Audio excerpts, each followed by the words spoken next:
남편은 반반 결혼을 하고 이제 결혼 3년 차가 되는 부부입니다. 얼마 전 명절을 지내면서 갑자기 사연을 올리고 싶다는 생각이 들어서 이렇게 글을 써보네요. 저희 시아버지는 형제가 아주 많은 집에서 막내로 태어나셨어요. 그래서 큰 집에서 제사와 차례를 다 지내시죠. 옛날 분들이 모두 그렇듯이 아들이나 장손 이런 걸 엄청 따지신대요. 거기다 제사를 안 지낸다는 건 상상도 못 하시는 분위기라고 하더라고요. 문제는 말씀드린 대로 시아버지께서 막내이다 보니 집안의 그런 분위기에 그저 따라갈 수밖에 없다는 거예요. 거기다 장손이신 시큰아버지만큼은 아니지만 집안에서 조금 투자도 해주셨다나 봐요. 덕분에 형제들 중에 딱 2명, 시큰아버지와 저희 시아버지 2분만 서울에서 공부를 하셨다네요. 시어머니 역시 아버님께서 서울에서 대학 다니실 때 만나게 되었고 결혼까지 하게 되었다고 하고요. 아버님께서 집안의 도움도 받고 결혼까지 했다는 것까지만 들으면 이상할 게 하나도 없는데 아무래도 아버님 위로 남자 형제들이 많이 있다 보니 집안에서 여자들끼리 문제가 생겼나 보더라고요. 아버님과는 달리 평생 한 지역에서만 살아오신 아버님의 형제분들은 같은 지역 출신의 여자들과 결혼을 하게 되었다고 합니다. 다시 말하면 저희 시어머니만 다른 지역 출신이신 거죠. 그렇다 보니 은근히 어머님을 왕따를 시키거나 불편한 기색을 내비쳤었는데 특히 시조부모님께서 돌아가신 뒤로는 노골적으로 싫어했다고 하더라고요. 장남인 첫째 큰아버지와 우리 아버님만 집안의 지원을 받았다는 사실도 한몫했고요. 그러면서 명절이나 제사 같은 게 있으면 큰어머니들끼리 힘을 합쳐서 어머님한테만 힘들고 고된 일을 몰아주거나 아니면 대화할 때 끼워주지 않는 등 그렇게 못살게 구셨답니다. 보통 이런 상황이 되면 남편인 시아버지가 나서서 어떻게라도 해줬어야 하는데 형님들을 등에 업고 있는 형수들이 무서워 한마디 말도 거들지 못했대요. 그렇게 한동안 어머님만 마음고생 몸고생 다 하시다. 결국 더는 힘들어서 못 해먹겠다. 이혼을 하던가 이사를 가던가 양자택일을 하라고 시아버지에게 난리를 치셔서 겨우 서울로 상경을 하셨다고 하네요. 당연한 이야기겠지만 그때 이후로 어머님은 시가 식구들에게서 벗어나는 대가로 아버님 같은 경우에는 형제들과 모두 등을 지게 되었다고 합니다. 여러분들은 어떻게 생각할지 모르겠지만 저는 어머님이 100번 잘하신 일이라고 생각하거든요. 하지만 진짜 본격적인 문제는 저와 남편이 결혼을 하고부터입니다. 사실 아버님이 형제들과 완전히 척을 지고 살았던 게 아니라는 거죠. 아버님 혼자서 몰래 형제들과 연락을 하면서 지냈다고 하는데 어머님도 어느 정도 눈치는 채고 있으셨다고 해요. 아버님도 넌지시 다시 큰 집과 교류를 하는 게 어떻겠냐고 물어보시기도 했고요. 하지만 어머님은 당신이 당했던 수많은 모욕과 고생들에 대해서 사과 한마디는 받아야겠다.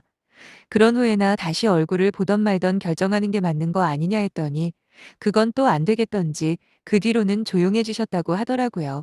저희 결혼식에도 아버님 쪽 친척들은 한 명도 안 왔거든요. 저희 어머님 때문에 못 온 거냐고요? 그건 아닌 것 같고 제가 듣기론 애초에 저희는 이제 남이라고 생각하고 사신답니다. 저희도 마찬가지고요. 그런데 아버님만 생각이 다르셨나 봐요. 언제든 다시 큰 집과 왕래를 하고 싶으셨던 거죠. 그러던 와중에 지난 명절 아버님께서 저와 남편을 부르시더니 충격 선언을 하시는 겁니다. 다음 돌아오는 명절부터는 큰 집에 가시겠다고 하시면서요. 그 소리를 들으신 어머님은 그게 무슨 소리냐고 하면서 노발대발을 하셨어요. 그러자 아버님께서 하시는 말씀이 우리 큰형님도 벌써 70이 넘었는데 이제 살아봐야 얼마나 더 살겠냐면서 당신은 이제 명절 때 꼭 당신 형제들을 정식으로 봐야겠다고 하시는 거였어요. 어머님은 미쳤냐고 그렇게 가고 싶으면 지금까지 해왔던 대로 혼자 다녀오라며 그 집 구석에 내 발로 들어갈 일은 절대 없을 거랍니다. 여기까지만 보면 솔직히 저는 2분 다 어느 정도 이해가 되는 구석이 있었거든요. 아버님은 아버님대로 또 어머님은 어머님대로 말이죠. 하지만 그 후에 아버님께서 어머님을 설득한다고 펼치는 논리는 누가 봐도 말이 안 되는 소리였습니다. 이제 아버님의 형님들도 전부 며느리들 보고했으니 설마 아직까지 어머님한테 그때처럼 일을 시키겠냐고 하십니다. 어차피 일이야 며느리들이 다 알아서 할 거니까 우리는 거기 가서 차려놓은 음식만 맛있게 먹고 오면 되는 거 아니냐고요. 그러면서 정리를 해야겠으면 저를 가리키면서 우리도 며느리 있지 않냐고 어련히 알아서 일할 거라고 말씀하시는데 듣고 있던 저는 황당할 따름이었네요. 다행히도 어머님이 그 말을 듣자마자 버럭하시는 겁니다. 아니 지금까지 남보다도 못하게 지냈는데 이제 와서 그놈의 집구석에 우리 며느리 일 시키려 하느냐 화를 내주시길래 저도 조금 화를 참을 수 있었네요. 아무튼 어머님은 끝까지 완강하게 싫다고 하셨고 아버님 또한 고집을 굽히지 않으시다 보니 급기야 저희 앞에서 크게 말다툼까지 하시더라고요. 아버님은 자꾸만 나이 더 먹기 전에 다시 왕래를 하고 싶다고 하시고 어머님은 그럼 예전에 본인한테 막말하고 모질게 군 거 사과부터 받아오라 하시고 아주 그냥 분위기가 살벌했죠.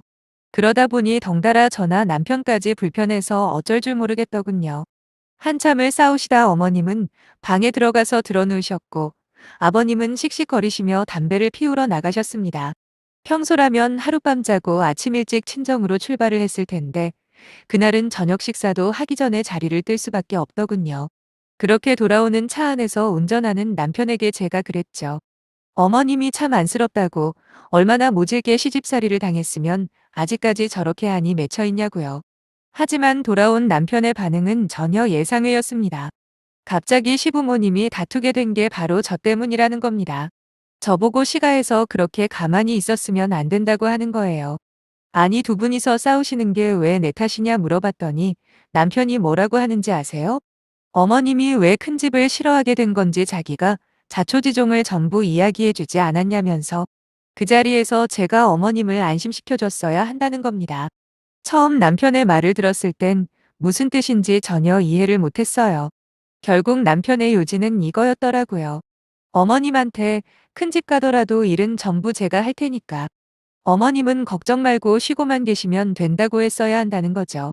그러니까 남편이 하고 싶은 말은 일면식도 없는 남편의 큰 집에 가서 제사 준비부터 음식 준비까지 저보고 하라고 말하는 거잖아요. 제가 제대로 들은 게 맞냐고 물으니 남편이 자신있게 맞다고 하더라고요.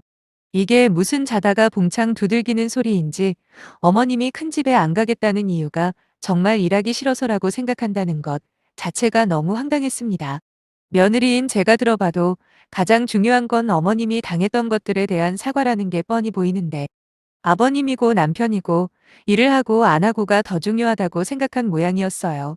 그래서 치밀어 오르는 답답함을 참으며 남편에게 천천히 설명을 해줬습니다.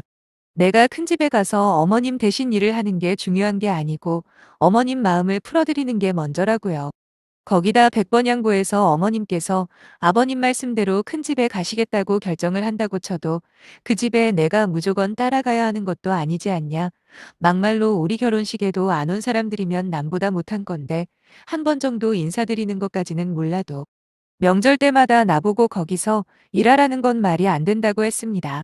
그랬더니 남편이 한다는 소리가 명절날 시부모님이 큰 집에 가시면 당연히 우리도 거기로 가야 하는 거 아니냐고 마치 어머님이 큰 집에 가기로 결정을 한 것처럼 말을 하는 겁니다.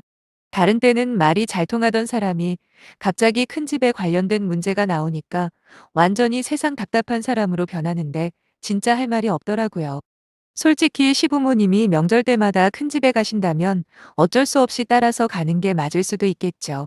하지만 정상적으로 친분을 유지해온 사이도 아니고 어머님한테 그렇게 상처까지 줬으면서 자기들이 먼저 연락 끊고 산다는데 도대체 거길 제가 왜 간답니까? 일면식도 없는 친척들 사이에서 눈칫밥이나 먹으면서 일만 실컷 하다 올 게 뻔하잖아요. 안 그래도 맞벌이 하는 것도 힘들어 죽겠는데 연휴도 1년에 몇 번 있지도 않은 거 먼 길 가서 일만 죽어라 하다 오는 걸 누가 좋아라 하겠습니까?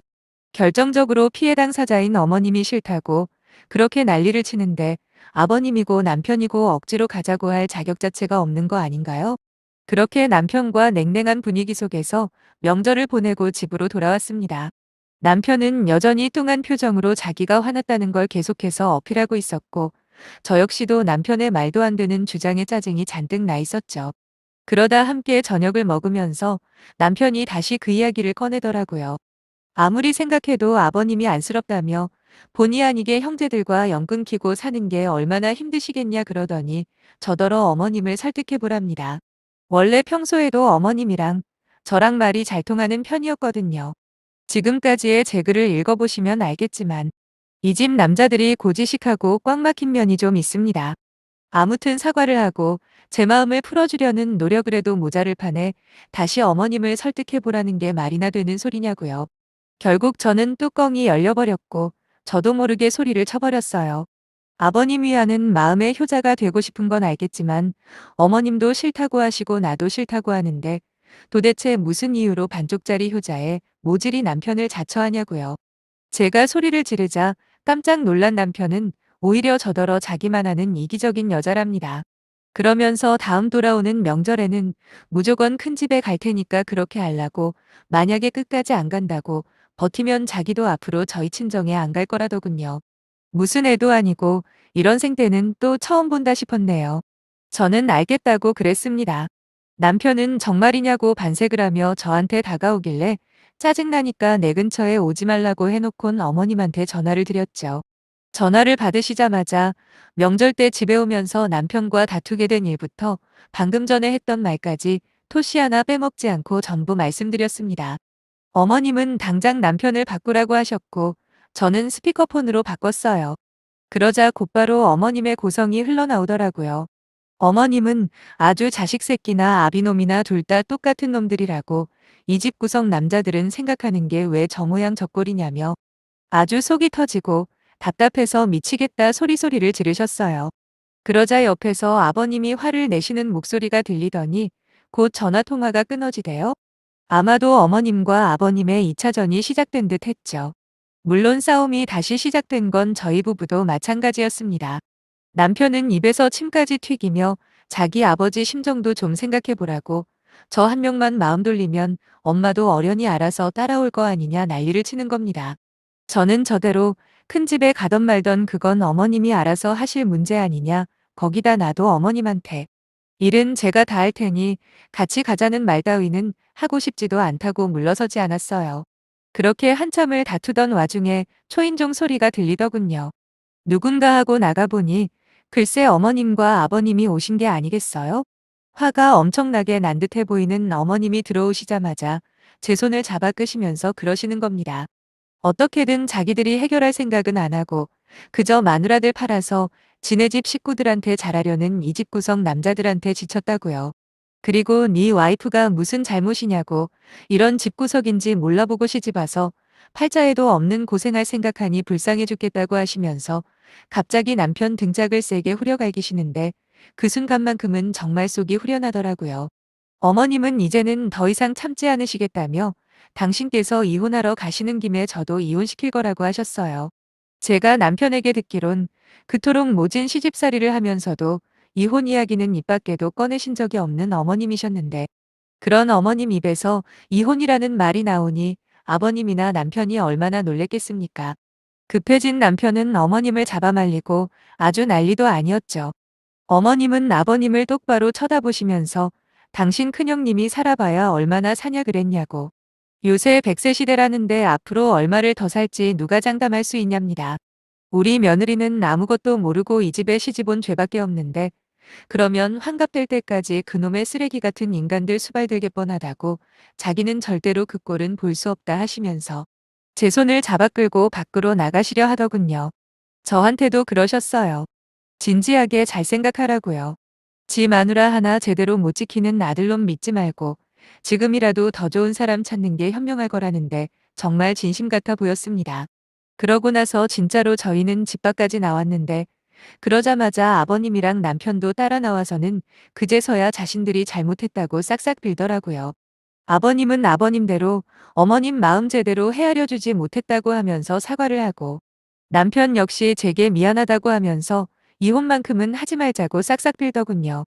그렇게 한바탕 난리가 지나간 뒤로는 지금까지 남편이나 아버님한테서도 큰 집 이야기는 쏙 들어가고 한 번도 꺼낸 적 없습니다. 오히려 전보다도 저한테 더 조심스럽고 말이죠. 공동의 목적이 있어서 제 편을 들어주셨지만 어머님 덕분에 남편은 이제 저한테 찍소리도 못하네요. 원래도 어머님과 사이가 나쁜 편은 아니었고 그날 이후로는 어머님한테 더 잘해드려야겠다 싶었는데 어머님께서 명절이라고 시댁 찾아오고 그럴 필요 없다고, 어차피 다 같은 서울하늘 아래 아니냐, 정 보고 싶으면 당신들이 먼저 찾아오시겠다고 하네요. 따지고 보면 남편이 저한테 대리효도를 바랬던 건 사실이지만 그런 걸 제외하고라도 제 마음에서 우러나오는 효도는 꾸준히 할 생각이에요. 며느리라고 무조건 시가와 거리 두고 남처럼 지내는 게 맞는 건 아니잖아요. 친정 부모님이던 시부모님이던 제가 해야 할 자식돌이 다 하면서 우리 가족 한번 행복하게 만들어 보려고 합니다. 많은 응원 부탁드립니다. 감사합니다.